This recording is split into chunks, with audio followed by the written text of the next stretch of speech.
Hi guys, what I thought I'd show you in this tutorial is how to use the editing equipment already embedded in an Apple product. So this is the image that I want to edit. On my screen, up in the top right hand corner, you'll see the edit function, and I'm going to click on that. In this editing function, you have a lot more range of different techniques you can use than what I've shown you in your PowerPoint. Some of them are good, some of them are not. Some of them have different effects. Some of them are very similar. So I just thought I'd take you through and show you which ones you can use and what they will do. Now, firstly, the very first option you have is auto. The auto function will manage a range of different effects that it will change to give you an overall different view. The problem with the auto function is that you don't have a lot of control on what you're doing. So that might be something that you might want to avoid. Next, you have exposure. So exposure increases the light source that comes into the image. So when we looked at the aperture setting on the camera, this would be what your exposure would recreate. Brilliance.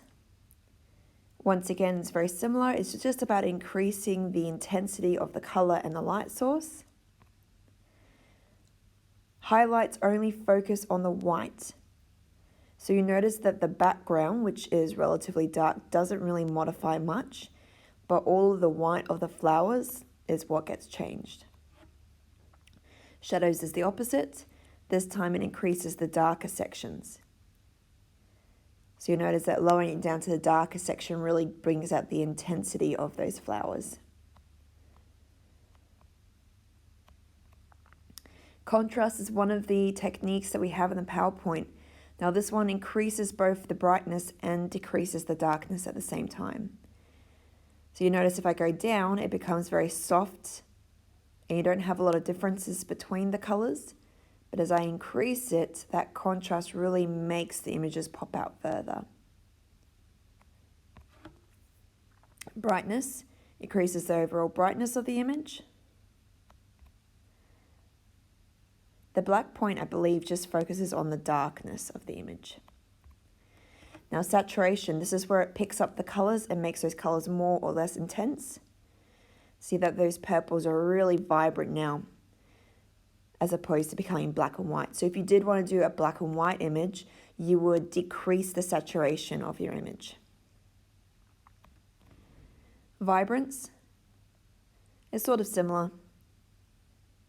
Now you notice that if you decrease the vibrance, it doesn't get rid of the colors, but it just dulls them down.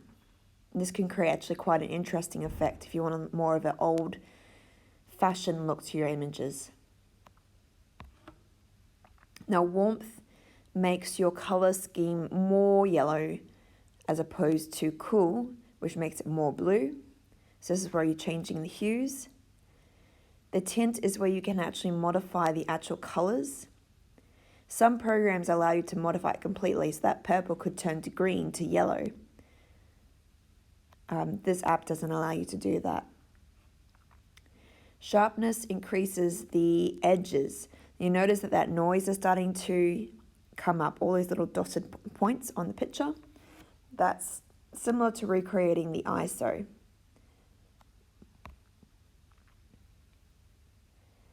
Definition is a little bit similar, but you notice with the definition, the foreground, the flowers are becoming more defined where the background is becoming more blurred.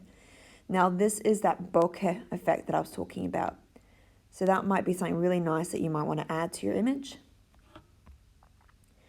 Noise reduction blurs the image in its entirety, and that's to try and get rid of all the little dots that might be coming up because of your increased sharpness.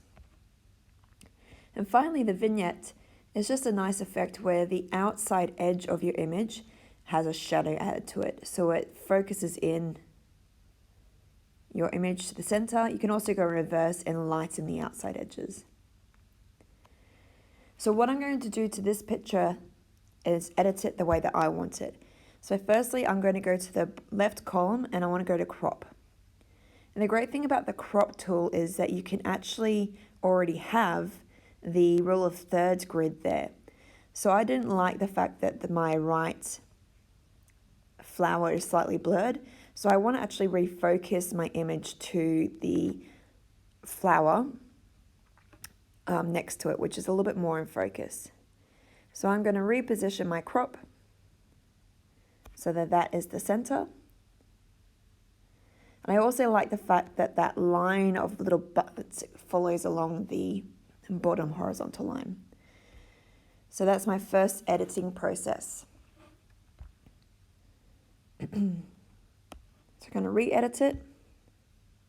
And I'm going to come up to my settings. I'm going to go down to the bottom. I like the idea of the vignette. I'm going to slightly darken the edge of my picture so it focuses in on that flower.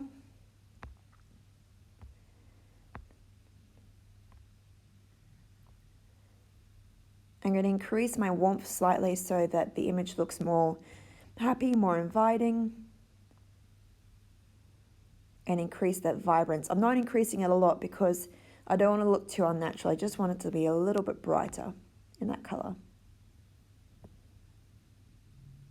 So you notice by decreasing the saturation, I lose that color. So I'm going to go back to 0 for that one. I don't like the black point effect, so I'm going to remove it. I think rather than increasing the brightness, I'm going to increase the contrast a little bit, just so that background is a little bit more blurry and darker. All right, and coming down, what I did want to do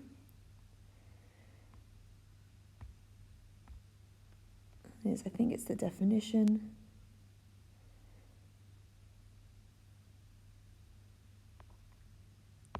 I want to see if I can get that foreground a little bit closer in focus.